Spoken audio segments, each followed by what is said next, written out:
friends, and welcome back to the Power Project podcast. Now, I really wanted to this month hammer down some tangible episodes for you guys where you can get some takeaways that you can go and apply to your life, because I am getting a lot of questions. I'm getting a lot of people that want to know how to start a podcast, a lot of people that want to know how to write a book, how to publish a book, how to launch a book. I'm getting questions about how to start a blog, how to start a website, how to start an online sales model, an online store, an online boutique, how to market your products, how to do email newsletters. There's a lot of things that people are asking about, and I realize that there is a need for this information to come out to my listeners and my audience.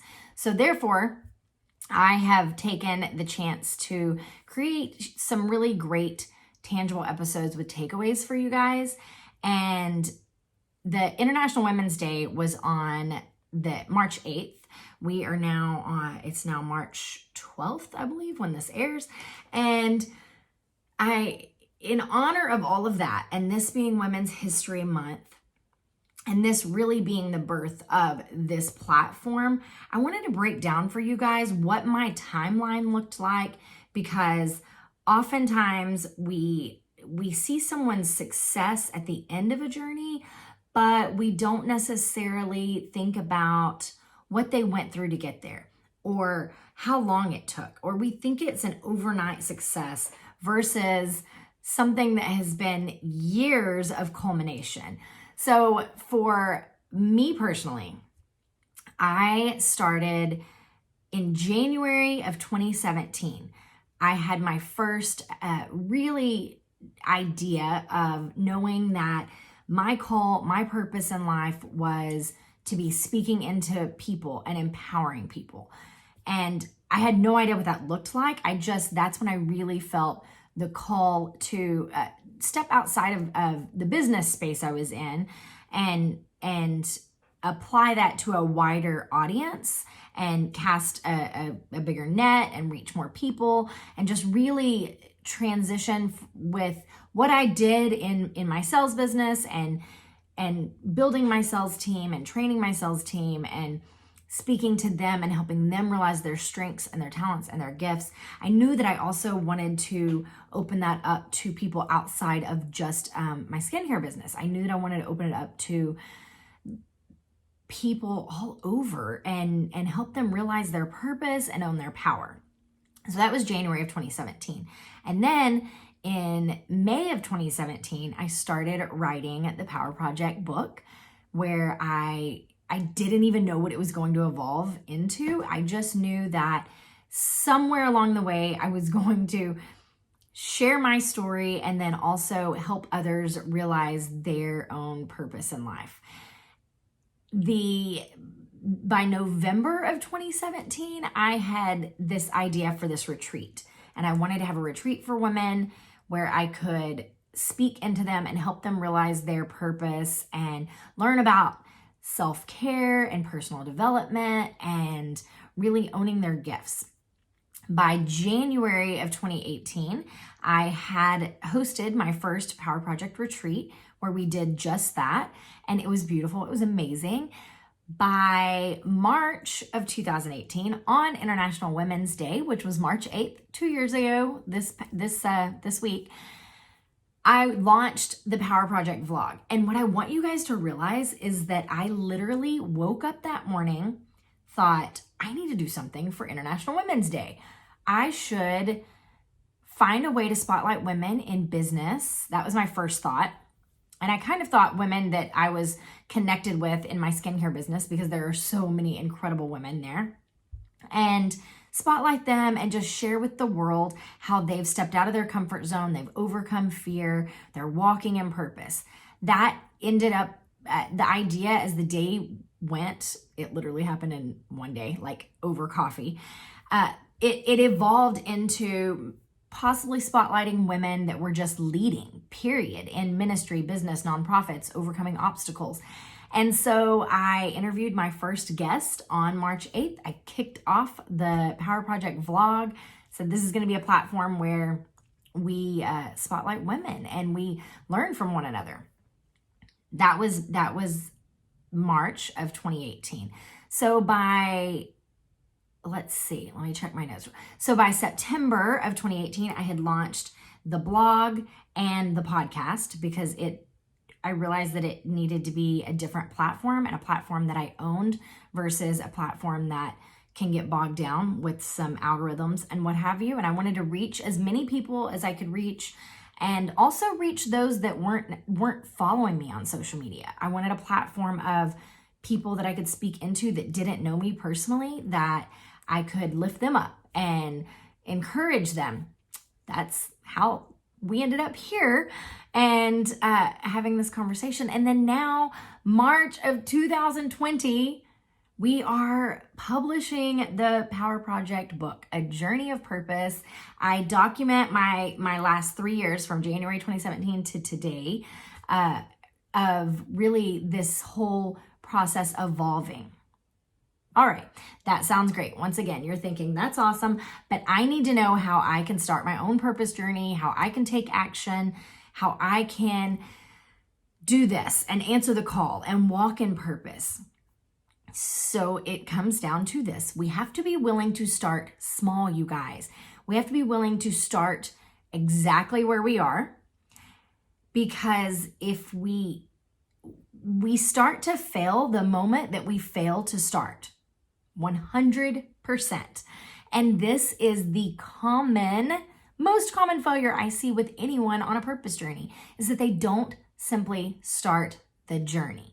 You have to take action. You have to start the journey, because if you have all of these ideas that are growing in your brain, sometimes we tend to fall into a situation where we make our idea, our purpose, our calling so grand that we're afraid to start small. We're afraid to start where we are, instead of starting with that one idea and letting it grow and letting it build. And I can tell you that whether it is nonprofit founders that are friends of mine, or business owners, or advocates, or preachers, or speakers, or authors, every single person started with one idea and then let it evolve and grow into what it is today. Just like the Power Project, you guys, it is blowing my mind what is happening over here in my world.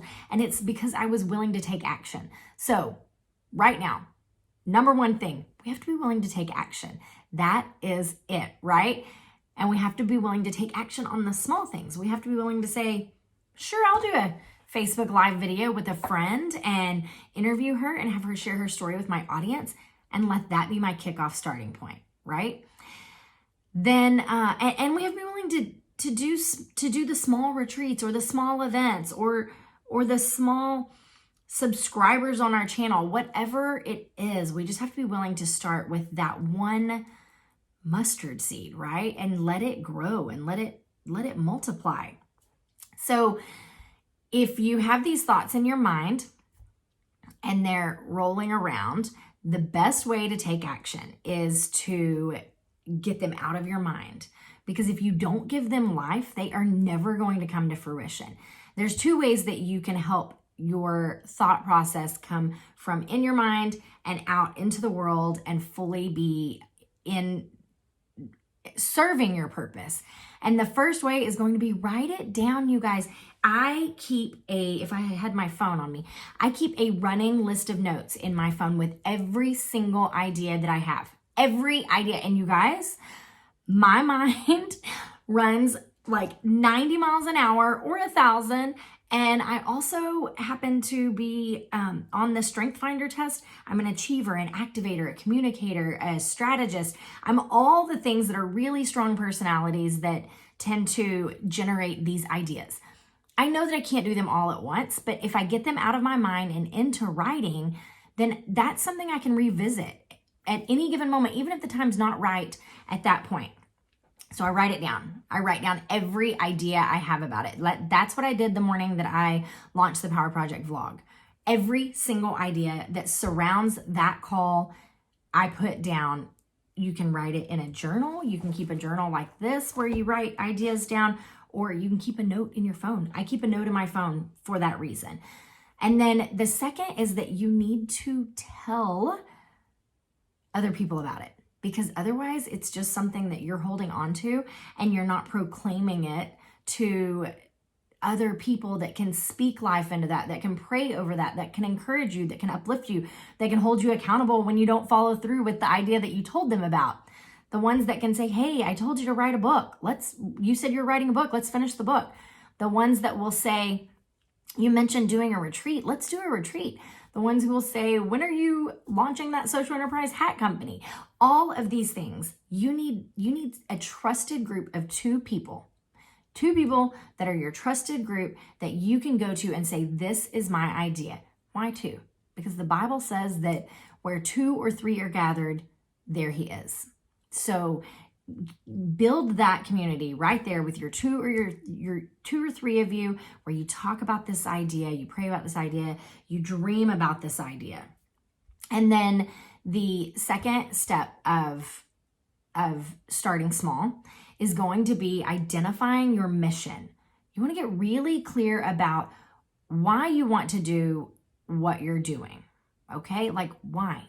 What is this call coming from? If you don't know why you're doing what you're doing, then you're going to really want to do a deep dive into what that feels like, looks like, what you imagine it turning into. And then in that, you can determine, is this a greater calling on my life? Is this a purpose? Is this something I'm really being called to? Or is this my own dream that I'm wanting to fulfill? Is it self-serving or community serving? And either way, it's not necessarily bad. You just need to be really clear and identify what that is. Is this going to help others? And what problem are we solving? All right. So if you want to write a book, that's the first thing I tell people is, if you have a story that you want to share, that's great. And people read stories, but what problem are you solving with that story? How are you helping others with that story?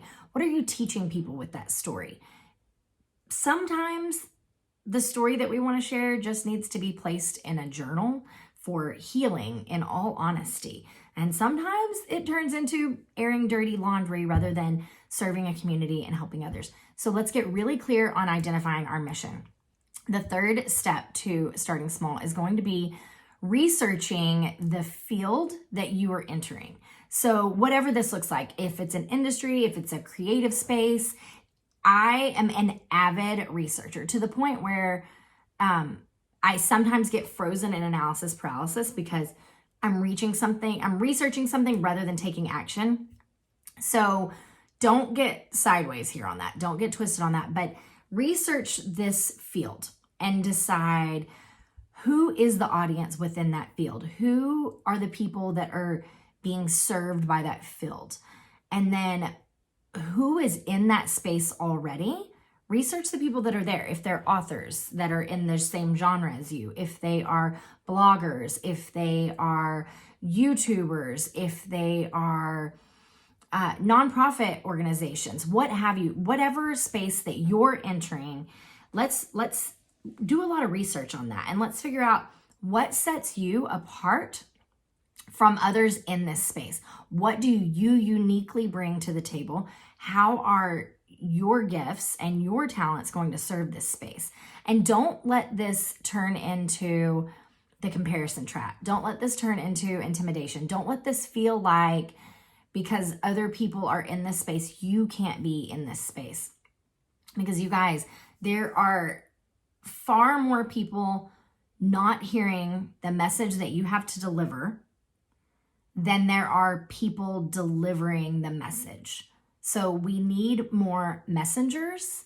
We need more doers. We need more activists. We need more. And there are people that are hungry for what it is that you have to serve them, for what it is that you are offering them, for what it is that you're being called to. And remember that if you're being called to this, there's the whole imposter syndrome that we can fall into. We talked about that in last week's episode when we were discussing anxiety. But just know that if you're being called to this cause or this purpose, that God's going to qualify you. He's going to equip you. And you're just going to have to take steps of action in order to achieve that. So the fourth step on starting small, on how we start small, on how we are able to take the idea to implementation, is going to be truly starting where you are. This looks like not waiting for everything to look perfect before you start. This looks like not waiting for the perfect time to start. Looks like not knowing everything before you start. Not waiting for everything to be perfectly orchestrated and perfectly scheduled before you start. It truly is about progress over perfection. So one example is that I've written a book. It took me 2.5 years to write the book. And then there's been another 6 months of editing and approving and designing. And I'm so every time I read it, I get excited and I can't wait for you guys to read it. But I'll be honest, I'm kind of done reading it myself because I've read it to where it's become redundant. If I'm not practicing what I preach, or if I wasn't practicing what I preach, I am certainly practicing what I preach after reading this book for the 27th time, I think. And it's like every time there's something I catch and it's not perfect and there's something that needs to be tweaked.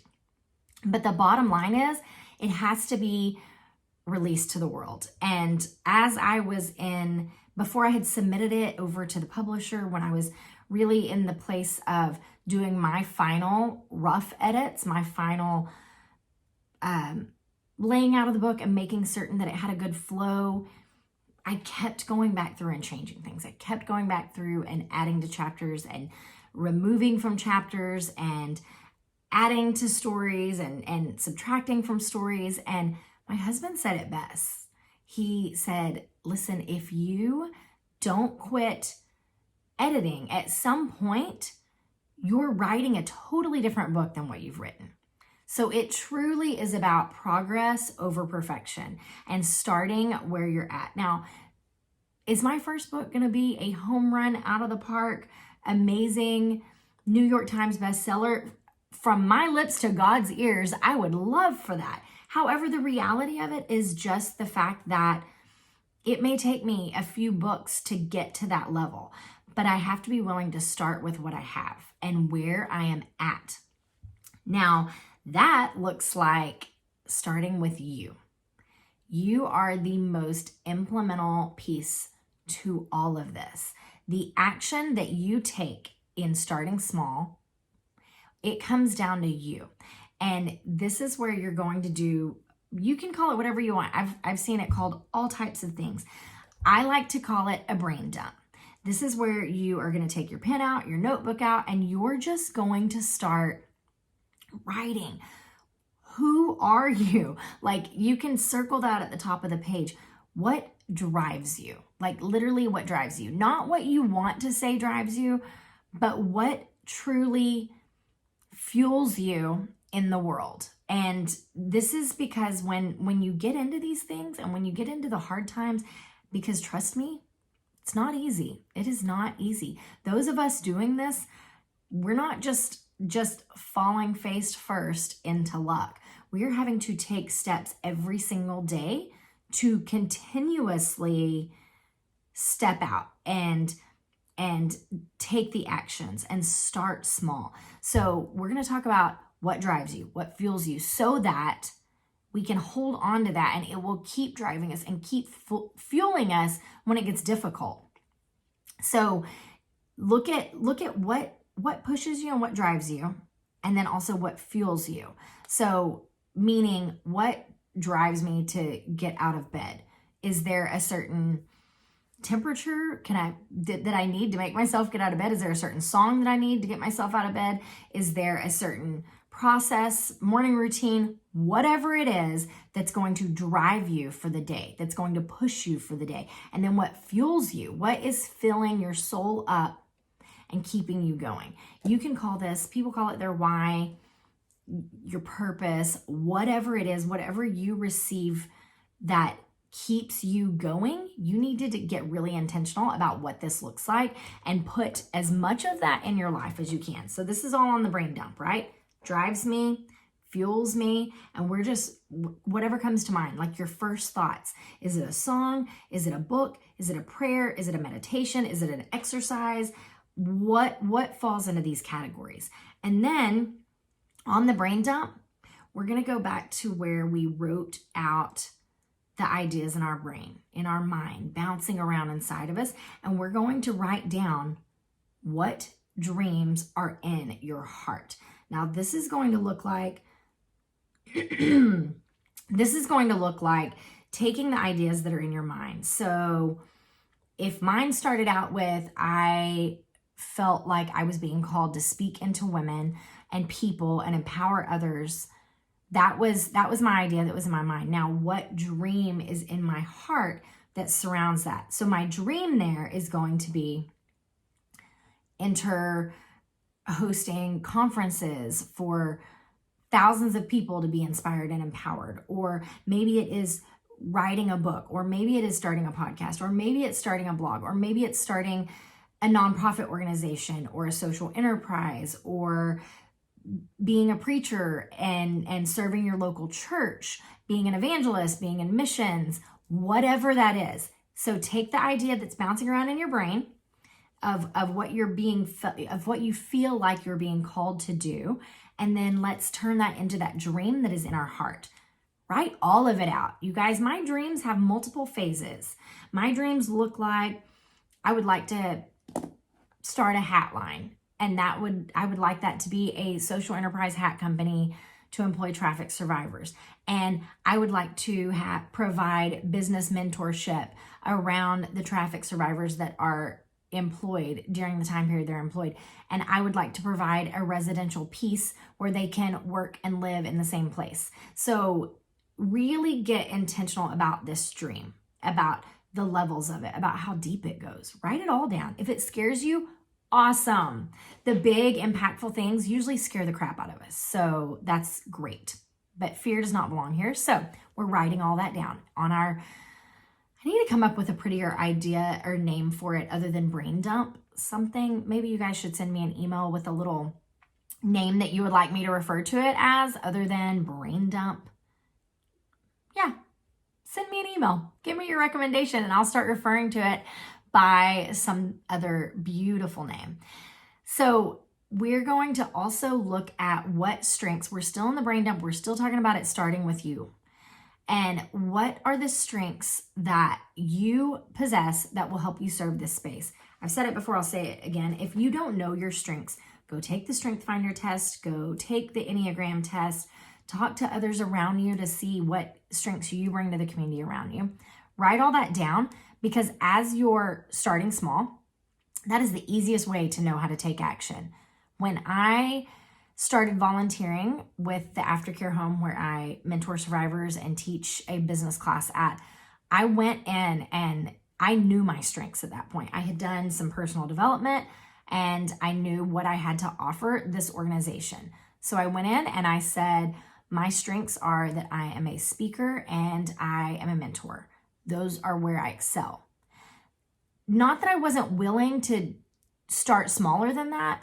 I just needed them to know this is what I have to offer. This is how I'm best going to serve your organization. Now, we're also going to have to dig in while we're talking about all of this action being surrounded around you and starting with you. We're going to have to look at what holds you back. All right, because this is where you're going to realize as you've gone before through the process, you may have gone through all of this process before, but the one thing that has kept you from starting small and kept you from taking action is whatever lies within what's holding you back. So once we can decide what's holding us back and we can break through that to the other side, then we can truly start small and take action. So I want you to write down what you're afraid of. I did this. I in last week's episode, in episode 75, over anxiety, That was the episode that I shared with you guys, what I had put in my notes on my phone one evening when I was laying in bed, worried about publishing this book. And I wrote down, like, what are you afraid of? And I write down all the things I'm afraid of, because sometimes we think that if we name our fears, it's like there's a big bad boogeyman hiding underneath our bed at night. And if we name our fears, we think he's going to all of a sudden jump out and get us. I find the opposite to be truth. I find that when we name the fears, we call the enemy out of darkness. We confront it and we say, hey, what's up? You take the power away from it. You say, this is the fear. This is what I'm going to do to overcome it. And this is the step of faith I'm going to take on the other side of that fear. Because so much of obedience and faithfulness is stepping out in fearful obedience. It literally is not taking action without being afraid. It just means stepping through that. It means fearfully being obedient and fearfully stepping out in faith.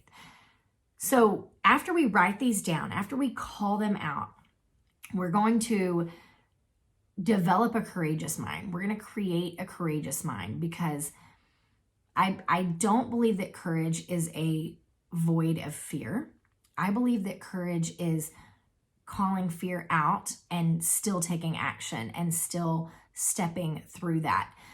Exodus 9:16 says, I have raised you up for this very purpose, that I might show you my power and that my name might be proclaimed in all the earth.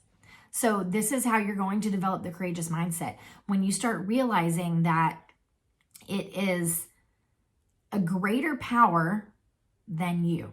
When you start realizing that the call on your life is greater than the fears and the anxiety and the trepidation that surrounds the call. That is when you are truly able to be fearfully obedient and start small.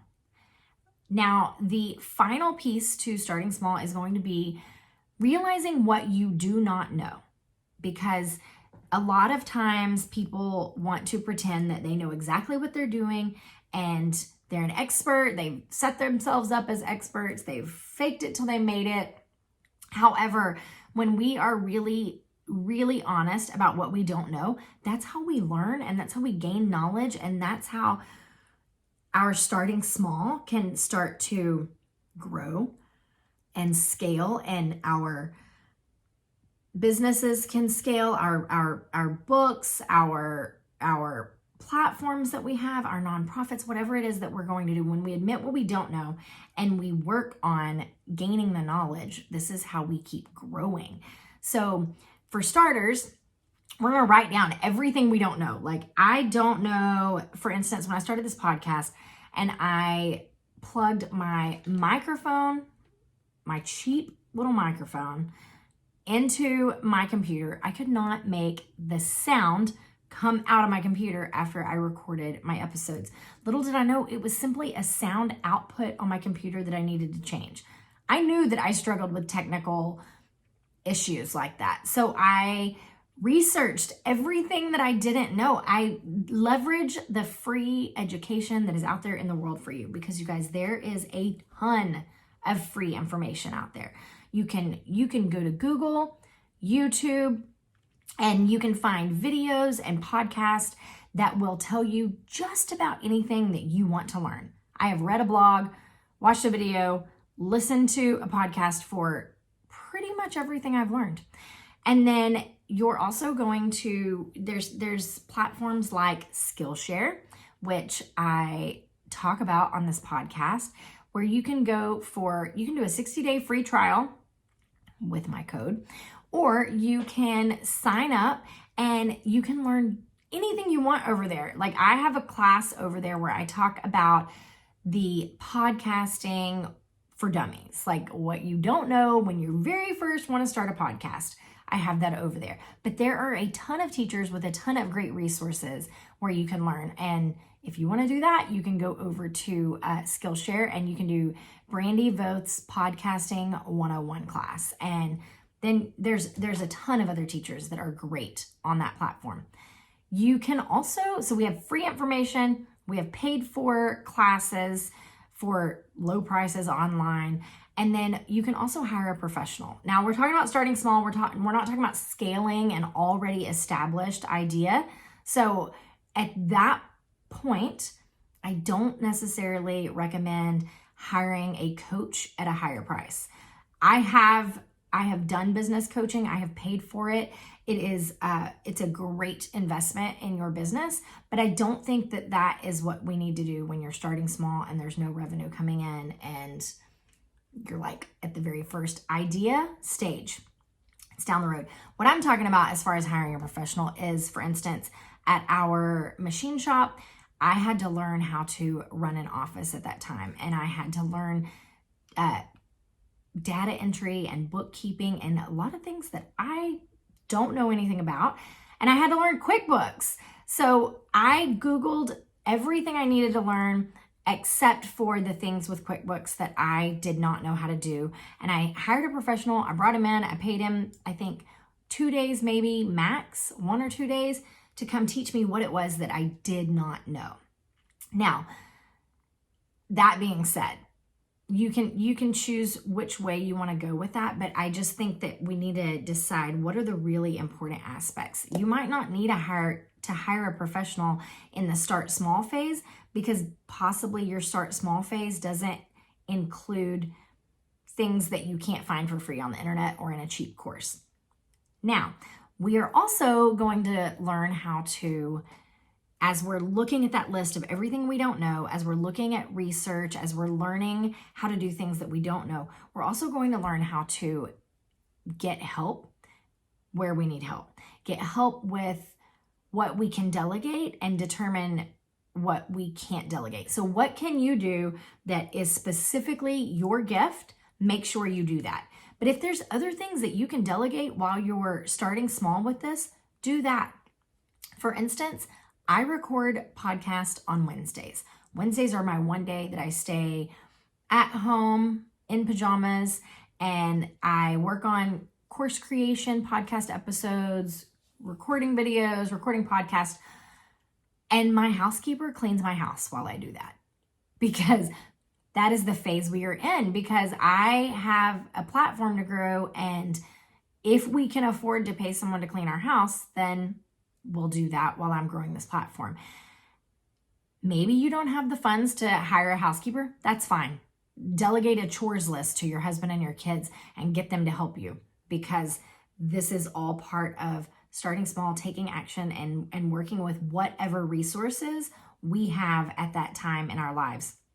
And then another thing that I delegated, I determined what was the one thing about the podcast that I really could delegate and how much could I afford to pay to have it delegated.